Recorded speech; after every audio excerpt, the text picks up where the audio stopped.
Ya. Bismillahirrahmanirrahim. Assalamualaikum warahmatullahi wabarakatuh. Yang terhormat Ibu Pinkan dan Ibu Indung, abang kakak asisten, serta teman-teman. Kami dari kelompok 7 Paralel 2 yang beranggotakan Dinda, Panggita, Asmina, dan saya Rizky, yang akan membahas mengenai rooftop garden pada apartemen Central Park, Bandung. Okay, next. Berikut adalah daftar isinya berupa pendahuluan, pembahasan, penutup, dan daftar pustaka. Oke, pendahuluannya. Next.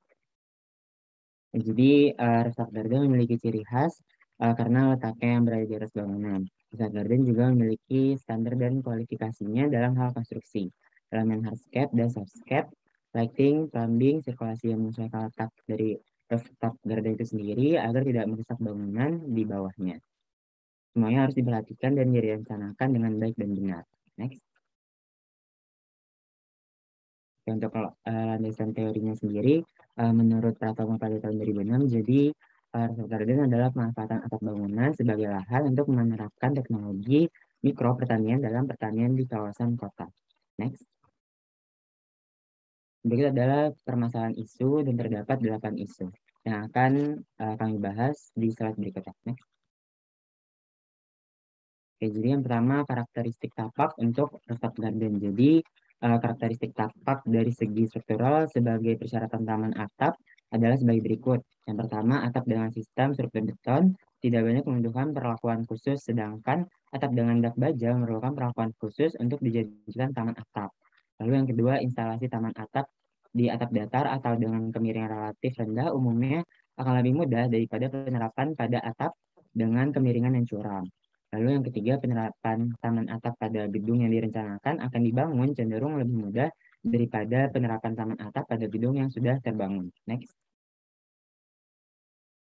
Oke, berikut adalah struktur pada rooftop garden.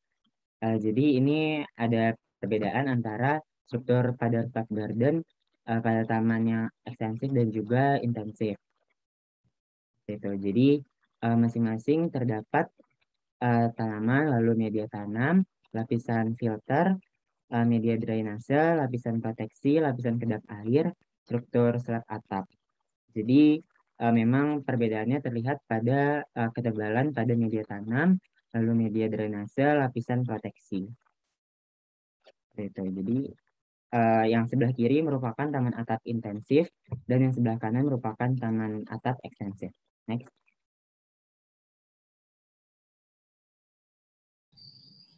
Selanjutnya penempatan elemen hardscape pada rooftop garden, di mana hardscape adalah elemen lanskap non-organik yang sengaja direncanakan dan dibangun. Jenis-jenisnya ada bench, children playground, perkerasan, pergola, planter box, kemudian water feature. Untuk penempatan hardscape pada taman atap atau rooftop itu tidak sama halnya dengan penempatan hardscape pada taman umumnya. Hanya saja beberapa pergantian jenis hardscape dan pemasangannya harus diperhatikan lebih lanjut. Ini merupakan detail elemen hardscape, ada pergola di bagian atas, kemudian yang di bagian bawah merupakan bench yang digabung dengan planter box. Ini merupakan detail dari gazebo, tampak atas dan tampak samping. Kemudian ini adalah gambar detail tiang lampu. Untuk pencahayaan dan plumbingnya, pencahayaan pada atap merupakan hal yang penting dan beberapa yang harus diperhatikan adalah pemilihan jenis cahaya yang sesuai untuk taman, kemudian penentuan posisi, kemudian teknik pencahayaan, lalu model lampu dan perawatannya. Selain itu, yang penting adalah plumbing. Plumbing itu adalah suatu sistem pengelolaan air pada bangunan yang mengatur tentang pemasangan pipa, tangki, dan peralatan lainnya. Sistem ini mengatur penyediaan air bersih, distribusi air bersih, hingga pembuangan dan pengelolaan air kotor agar tidak mencemari lingkungan di sekitar bangunan. Gambar di bawah ini merupakan contoh dari pemasangan plumbing. Selanjutnya adalah penempatan elemen softscape pada rooftop garden. Jadi vegetasi itu merupakan elemen penting yang harus ada di taman. Penempatan vegetasi didasari oleh iklim tapak. Kemudian kriteria dari jenis tanaman untuk roof garden itu terdiri atas 5 poin. Yang pertama, memiliki daya tahan terhadap sinar matahari langsung, pertumbuhannya lambat dan akarnya tidak menghujam ke bawah, lalu menghasilkan bunga agar tampilannya menjadi taman yang indah. Kemudian memiliki banyak cabang agar tampilannya itu terlihat rimbun dan padat, serta media tanam yang dipilih memiliki kualitas yang baik dan cocok dengan jenis tanaman yang dipilih. Next. Berikut jenis vegetasi pada rooftop garden yang bisa digunakan untuk ground cover, contohnya itu seperti rumput paitan, lili paris, jawar kotok, homolomenda, paku jajar, dan jaburan. Lalu untuk rumput atau semak, itu tuh contohnya adalah porcellini, calathea, brokoli hias, heliconia lady, bakung air mancur, soka berdaun kecil, dan pandan wangi. Next. Kemudian untuk jenis pohon bisa menggunakan jenis pohon seperti palem kuning, kerai payung, palem botol, dan kayu putih. Kemudian untuk tanaman hortikultura bisa menggunakan tomat, sawi, cabai, dan seledri. Nah, di bagian kanan ini ada ilustrasi dari rooftop garden-nya, dan yang di bawahnya ini adalah bentuk tanaman hortikultura yang ditanam di planting box. Kemudian untuk penempatan vegetasi tadi, untuk ground cover itu dapat ditempatkan pada area sirkulasi dan lawn sebagai pemberi bentuk dan pola pada area seperti pada gambar yang di atas. Nah, untuk perdu dan semak dapat ditempatkan pada area untuk tempat duduk dan menikmati pemandangan. Karena perpaduan semak ini bisa menghasilkan fungsi estetika sehingga cocok sebagai tanaman display. Kemudian untuk pohon dapat digunakan sebagai penaung bagi area-area yang dibutuhkan seperti area bermain anak, area jogging, dan area bersantai. Kemudian untuk yang terakhir adalah tanaman hortikultura. Ini tuh dapat ditanam pada dinding dengan metode vertikultur bertingkat ataupun planting box serta dapat digunakan untuk kebutuhan konsumsi. Nah, contohnya itu ada di gambar yang di bawah. Next.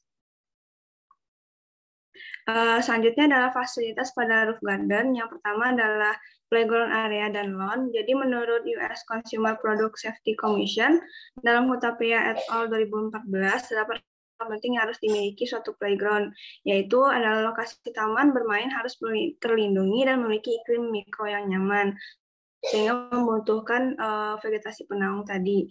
Lalu penempatan permainan dan zona bermain itu mudah diakses, menggunakan material yang aman dan nyaman, dan dapat digunakan untuk semua anak, termasuk anak berkebutuhan fisik.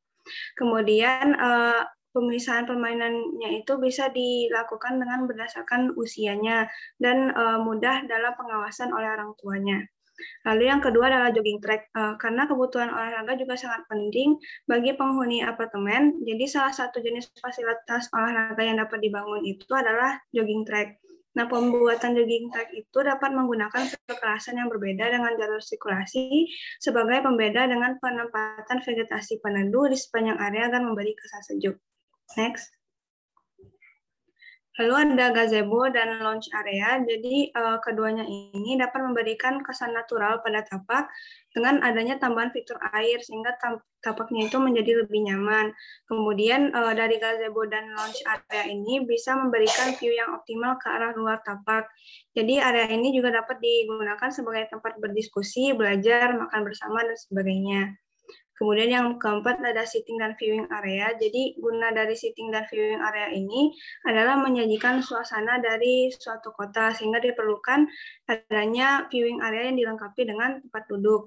Nah, selain tempat duduk bisa juga dilengkapi dengan fitur air, tanaman display, tanaman peneduh untuk memberi kesan alami pada tapak. Kemudian yang terakhir adalah fasilitas urban farming. Selain sebagai sarana hiburan dan refreshing, bagian atap apartemen ini juga dapat difungsikan sebagai sarana berkebun yang dapat memenuhi kebutuhan pangan dari penggunanya. Kemudian pertanian di rooftop garden ini dapat menjadi solusi juga bagi permasalahan lingkungan berupa minimnya ketersediaan lahan pertanian akibat alih fungsi lahan menjadi kawasan industri dan pemukiman. Dan pertanian di atap ini bisa dilakukan dengan metode vertikultur dan planting box.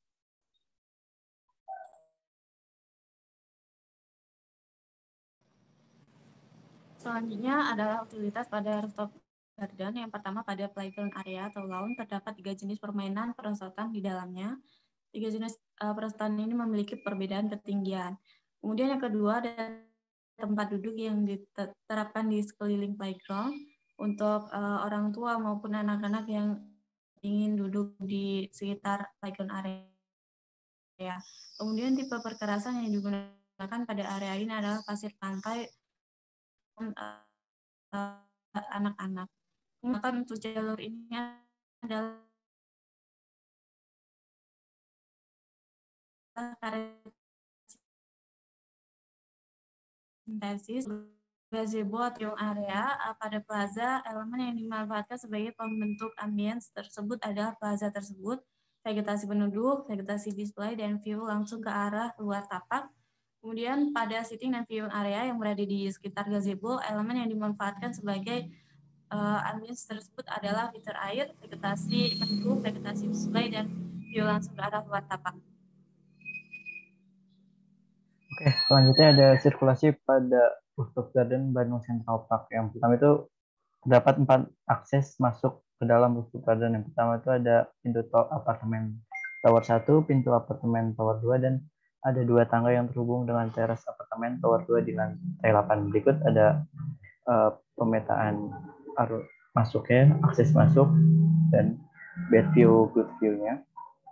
Nah, mengacu pada gambar sebelumnya, pada area nomor 1, berpotensi sebagai menjadi welcome area mengakomodasi fungsi sirkulasi, transisi, dan didukung dengan display taman yang menarik.